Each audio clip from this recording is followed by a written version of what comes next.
Let's mix a woman's body with a strange creature / nightmare fuel.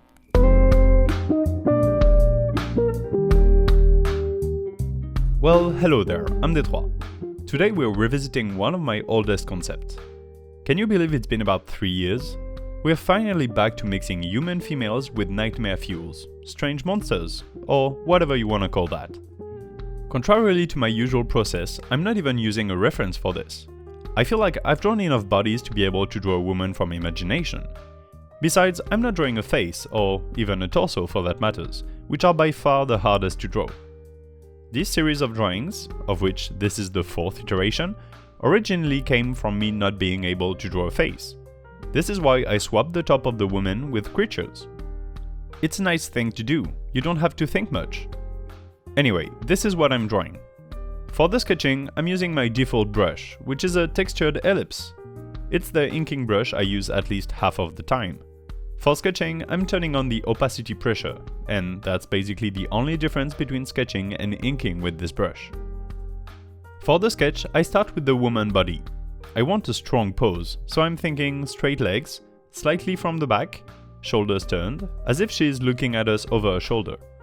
Of course she isn't looking at us, since she has no face, but you get the idea. Plus I get to draw legs, which is fun.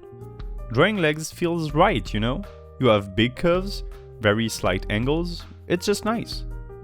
It's very hard to put into words the balance you need between inflection points. When you get it, you know it. By inflection point, I mean the moment a curve switches from one side to the other, like the middle of an S-curve. A leg is just a bunch of deformed S-curves. I think my love of drawing legs and female figures is shared by a lot of artists. I mean, a lot of artists primarily draw or paint thin women. There are 2 reasons for it, I suppose. First, it might attract more viewers, and secondly, because it's lovely to draw. I don't really care about body types, but for drawing purposes, I have to admit I prefer to draw thin or fit woman physique. It's not about body image or anything, it's just the type of curve I like to draw. I draw a lot more women than I draw men for the same reason. Same for the skin tone. I am way more familiar with coloring with fair skin tones, simply because I mostly learn looking at myself in different lights, and I am white. The fact that I don't draw a lot of people of color is just because I haven't practiced it much. Anyway, today I got to draw leg curves and that makes me happy. Now let's move on to the monstrous part of the picture. You're gonna have to look at it for a long time because I drew it and redrew it and finally redrew it again. I did it half in the sketching phase and half in the inking phase. The way I imagine the woman to be, from the belly up, her torso is split open. The back of her legs is also split from the heel to the back of the knee, or behind the thighs. Now, it's not only split, you have thin circular strips of skin holding it together. In effect, there are circles with varying diameters above the holes. And that's kinda it. That's the whole concept right there. Listen, I spent 2 weeks on vacation. I need something simple to get back into it, alright? So due to the nature of these skin strips over the splits, I decided sketching them wasn't gonna be worth it. So I went to inking straight away. But then it turned out hard to ink as well, so I redrew them on top of it. Eventually, after enough iterations of inking attempts, you're bound to find the right way and do something coherent. I really like how the split torso looks, and the right leg too.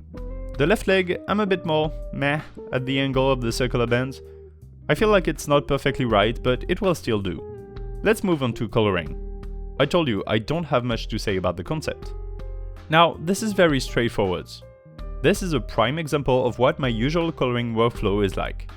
From the line art layer, I select the outside of the shape with the magic wand tool. I then revert the selection with Ctrl-Alt-I, I believe.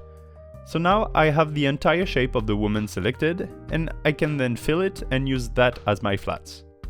All the coloring will afterwards be on clipping mask above this one flat layer. The reason I start by selecting the outside of the shape and reverting it instead of selecting the inside is because sometimes you have a complex inking with a lot of different shapes. Even this simple drawing, if you look at the closed lines, you have the torso, the back arm, both sides of the underwear, both legs. That's a lot of close selections, whereas by selecting the outside of all these shapes first, I just have 1 or 2 selections to make, and then I get to use clipping masks. For the shading, I'm using 2 different approaches here. Soft shading I will be using to darken the center of the split legs after I've colored them dark red. I am also graying the skin bands to give slight variations to the skin tone. In contrast to that, I am also doing a bit of cell shading to give a strong backlight to this character. This is solely to stay true to the original Woman Creature series. For that, I painted darker every bit of skin, then with the eraser I'm emphasizing all the edges, like the back of the legs, the shoulder and the arms. This looks very cartoony and not realistic, but I mean, what makes you think this was gonna be realistic anyway? The lack of face? I like the vibe this drawing has, the mystery of it and the strong pose. For a bit more variety, I'm using layer styles with purple gradients to slightly color the extremities of the character. It looks less flat this way. To make her pop even more, I'm adding a darker green shade to the background to make her backlit figure contrast more. And that would be the end of the process, were it not for the idea that just came to me. Listen, shadow tentacles. Shadow tentacles? Why not? The thing is, I love the strange circular bands in the place of the torso and the head. For the legs though, it looks a bit strange since we can see the inside of the legs, but there's nothing there. To distract the viewer from this lack of things, let's add shadow tentacles. At first I made the tentacles with line art. I used white so I could easily see it on the dark picture. There was a lot of work for nothing, since I ended up filling the line art with dark grey, then turning the line art to dark grey as well, effectively making the tentacles lineless. Sometimes things don't go as you plan them. It is also good to let your art manifest itself and not try to have it follow exactly what you originally had in mind. Unless you're doing a specific commission or something. If you have instructions, do follow them. If you are drawing for yourself, then have fun. Let things happen and see what sticks. I hope you enjoyed this strange and mysterious woman-monster hybrid. It's a really fun thing to draw. I'm glad I got to revisit this old concept of mine. Maybe I will do that some more in the future. Tell me in the comments if you want me to.